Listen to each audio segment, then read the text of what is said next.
بسم اللہ الرحمن الرحیم۔ سوال ہے آسمانی کتاب انجیل میں صورتیں تھیں یا نہیں؟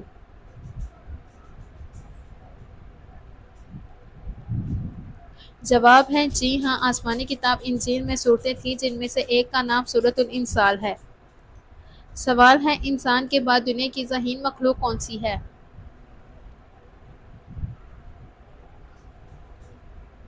جواب ہے مکڑی، ڈولفن اور بندر۔ سوال ہے حضرت آدم کی ملاقات حضرت حوا سے کہاں ہوئی؟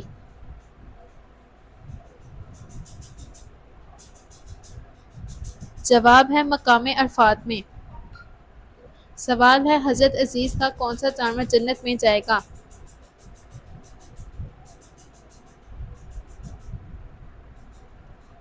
جواب ہے آپ کا گدھا۔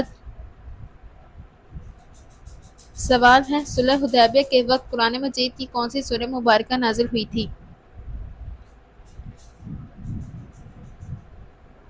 جواب ہے صلح حدیبیہ کے وقت قرآن مجید کی سورہ فتح نازل ہوئی تھی۔ سوال ہے سب سے پہلے قرآن جمع کرنے کا کام کس نے کیا؟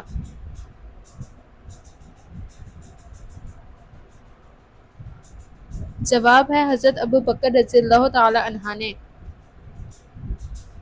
سوال ہے شیطان کتنے سالوں تک فرشتوں کے ساتھ رہا؟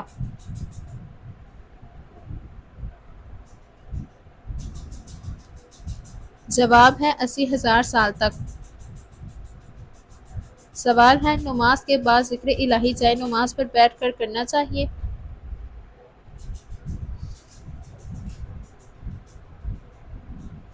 جواب ہے نماز کے بعد جائے نماز پر بیٹھ کر ذکر الہی کرنا مستحب اور باعث برکت عمل ہے۔ نبی کریم صلی اللہ علیہ وآلہ وسلم اور صحابہ کرام رضی اللہ تعالی عنہ سے ثابت ہے کہ وہ نماز کے بعد اسی جگہ بیٹھ کر اللہ کا ذکر کیا کرتے تھے۔ اللہ تعالیٰ کا فرمان ہے یعنی جب تم فارغ سے نماز ہو جاؤ تو اللہ کو کھڑے، بیٹھے اور لیٹے یاد کرو۔ رسول صلی اللہ علیہ وآلہ وسلم کا فرمان ہے یعنی جو شخص فجر کی نماز کے بعد بیٹھ کر اللہ کا ذکر کرتا رہے اور سورج طلوع ہونے کے بعد 2 رکعت نماز پڑھے اسے حج اور عمرے کا مکمل ثواب ملتا ہے۔ نماز کے بعد جائے نماز پر بیٹھ کر ذکر الہی کرنا ایک پسندیدہ اور مستحب عمل ہے۔ یہ نبی صلی اللہ علیہ وآلہ وسلم کی سنت سے ثابت ہے اور روحانی سکون اور برکت کا ذریعہ ہے۔ تاہم اگر کوئی شخص کسی اور جگہ جا کر ذکر کرنا چاہے تو اس میں بھی کوئی حرج نہیں۔ اہم بات یہ ہے کہ اللہ کو یاد کیا جائے۔ سوال ہے حضرت عزیز کو 100 سال کی نیند سے اٹھنے کے بعد کس نے پہچانا تھا کہ یہی عزیز ہیں؟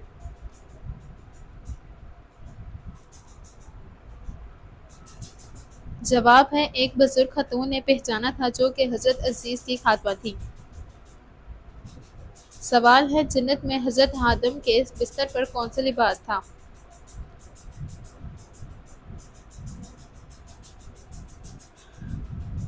جواب ہے حضرت وہب بن میوہ فرماتے ہیں کہ حضرت آدم اور حضرت حوا کے بستر پر نور کا لباس پڑا ہوا تھا۔ سوال ہے کس کی دعا فرشتوں کی مانند ہوتی ہے؟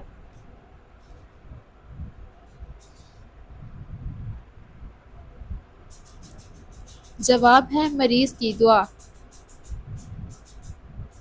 سوال ہے کس فرشتے کی دونوں آنکھوں کے درمیان قرآن مجید لکھ دیا گیا ہے؟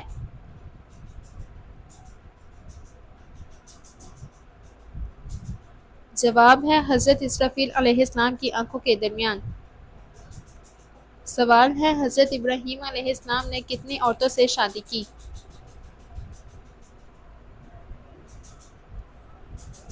جواب ہے 3 عورتوں سے، سارہ، ہاجرہ اور کتورہ سے۔ سوال ہے گردے کی پتھری نکالنے میں کون سے مسلمان سائنسدان مشہور تھے؟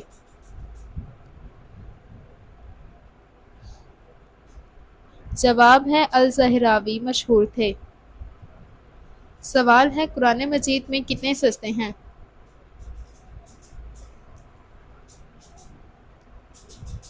جواب ہے قرآن مجید میں 14 سجدے ہیں۔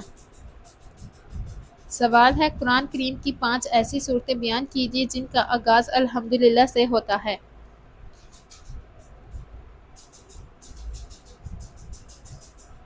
جواب ہے سورہ فاتحہ، سورہ انعام، سورہ کہف، سورہ سبا اور سورہ فاطر۔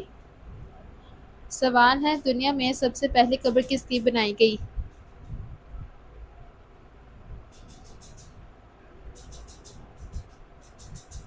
جواب ہے حبیل کی۔ سوال ہے جنات کہاں نماز ادا کرتے ہیں؟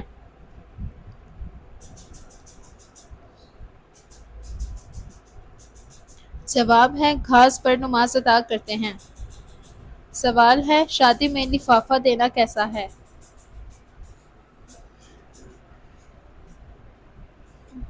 جواب ہے شادی میں تحفے کے طور پر لفافہ دینا یعنی نقد رقم دینا ایک جائز اور معاشرتی لحاظ سے مقبول عمل ہے۔ اسلام میں تحفہ دینا سنت ہے اور تعلقات میں محبت اور اخوت بڑھانے کا ذریعہ بنتا ہے، چاہے وہ کسی بھی شکل میں ہو، مثلا نقد رقم، کپڑے یا دیگر اشیاء۔ نبی کریم صلی اللہ علیہ وآلہ وسلم نے فرمایا یعنی آپس میں تحفے دو تاکہ محبت پیدا ہو۔ اس حدیث سے معلوم ہوتا ہے کہ تحفہ دینا ایک پسندیدہ عمل ہے۔ شادی میں لفافہ دینا شرعی طور پر جائز اور معاشرتی طور پر ایک مثبت عمل ہے، بشرط یہ کہ یہ خلوص نیت اور اپنی استطاعت کے مطابق ہو۔ تاہم تحفے میں دکھاوا یا ریاکاری سے بچنا ضروری ہے، کیونکہ اصل مقصد محبت اور تعلقات کو مضبوط کرنا ہے۔ سوال ہے نماز میں نظر کس جگہ ہونی چاہیے؟ جواب ہے سجدے کی جگہ پر۔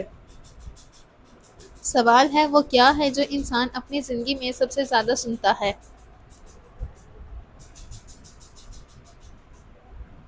جواب ہے اپنا نام زیادہ سنتا ہے۔ سوال ہے حضرت جبرائیل علیہ السلام نے کس نبی کو غسل دیا تھا؟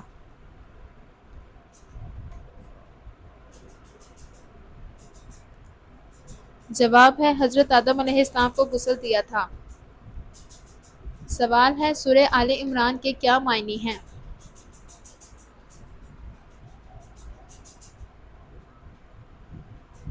جواب ہے سورہ آل عمران کے معنی عمران کی اولاد ہے۔ سوال ہے مسجد اقصی کی سب سے پہلے کس کی نبی نے بنیاد رکھی؟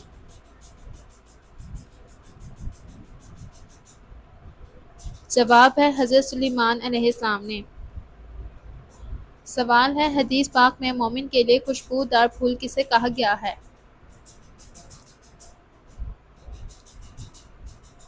جواب ہے موت کو۔ سوال ہے دانا کون ہوتا ہے؟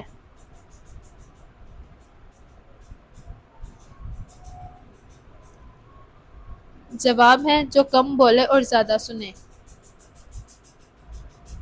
سوال ہے واش روم کی چپل پہن کر وضو کر سکتے ہیں؟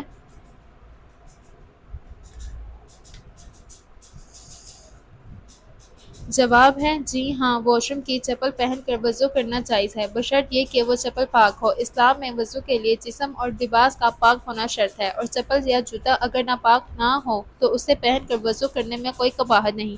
اگر چپل پر نجاست لگی ہو تو اسے پہلے دھونا ضروری ہے، بصورت دیگر وہ چپل پہننا وضو اور نماز دونوں کے لیے مناسب نہیں ہوگا۔ اگر واش روم کی چپل پاک ہے تو اسے وضو کے دوران پہننے میں کوئی حرج نہیں، البتہ وضو کرتے وقت احتیاط کرنی چاہیے کہ چپل یا جسم پر کوئی نجاست نہ ہو اور پاؤں اچھی طرح دھوئے جائیں۔ سوال ہے کیا آپ کو پتہ ہے کہ کون سی تکلیف آنا اللہ تعالیٰ کے راضی ہونے کی نشانی ہے؟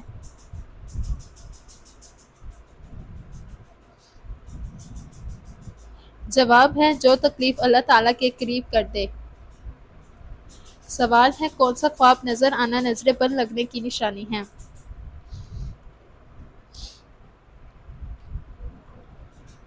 جواب ہے اپنے آپ کو بلندی سے گرتی ہوئی نظر آنا۔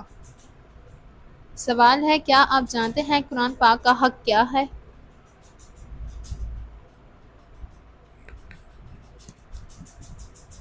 جواب ہے ہر شے کے حقوق ہیں، اسی طرح قرآن کا حق یہ ہے کہ اسے سال میں 2 مرتبہ پڑھا جائے۔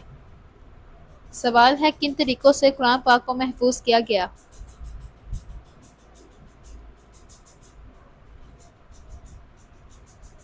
جواب ہے تحریری اور زبانی۔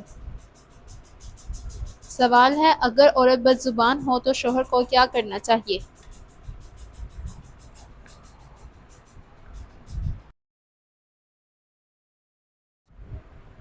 جواب ہے اگر بیوی بدزبان ہو تو شوہر کے لیے اسلام کی تعلیمات میں صبر، حکمت اور حسن اخلاق سے کام لینے کی تلقین کی گئی ہے۔ نبی کریم صلی اللہ علیہ وآلہ وسلم کا اسوہ اور قرآن مجید ہمیں مسائل کے حل میں صبر، نرمی اور حکمت کو اختیار کرنے کا درس دیتا ہے۔ ایسے حالات میں شوہر کو جذباتی ہونے کی بجائے تعلقات کو بہتر بنانے اور بیوی کی اصلاح کرنے کی کوشش کرنی چاہیے۔ اللہ تعالیٰ قرآن مجید میں فرماتا ہے یعنی اور ان بیویوں کے ساتھ بھلے طریقے سے زندگی بسر کرو۔ صبر اور برداشت نیک سلوک کا حصہ ہے۔ انسان بعض اوقات وقتی جذبات میں کچھ سخت باتیں کر دیتا ہے جنہیں درگزر کرنا بہتر ہوتا ہے۔ نبی کریم صلی اللہ علیہ وآلہ وسلم نے فرمایا مومن مرد مومن عورتوں سے نفرت نہ کرے، اگر اس کی کوئی عادت ناگوار ہو تو کسی دوسری عادت سے خوش ہو جائے۔ اسلام شوہر کو صبر، نرمی اور حکمت کے ساتھ بیوی کی اصلاح کی تلقین کرتا ہے۔ بدزبانی جیسے مسائل کو محبت، مثبت رویے اور دعا سے حل کرنے کی کوشش کی جانی چاہیے۔ ہر حال میں نبی کریم صلی اللہ علیہ وآلہ وسلم کے حسن اخلاق کو اپنانا شوہر کے لیے بہترین راہ ہے۔ سوال ہے حضرت نوح نے اللہ سے کتنی مرتبہ کافروں پر عذاب کے لیے دعا کی تھی؟ جواب ہے 3 مرتبہ۔ سوال ہے کیا دوسروں کو کافر کہنے والا خود کافر ہو جاتا ہے؟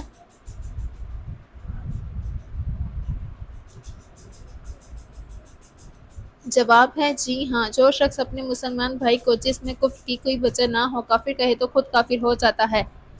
سوال ہے فتح مکہ کو پرامن انقلاب کیوں کہا جاتا ہے؟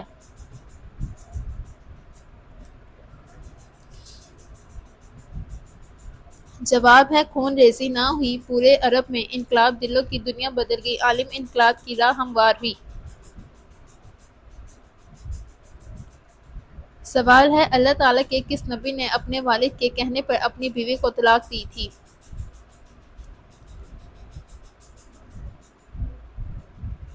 جواب ہے حضرت اسماعیل علیہ السلام نے اپنے والد حضرت ابراہیم علیہ السلام کے کہنے پر۔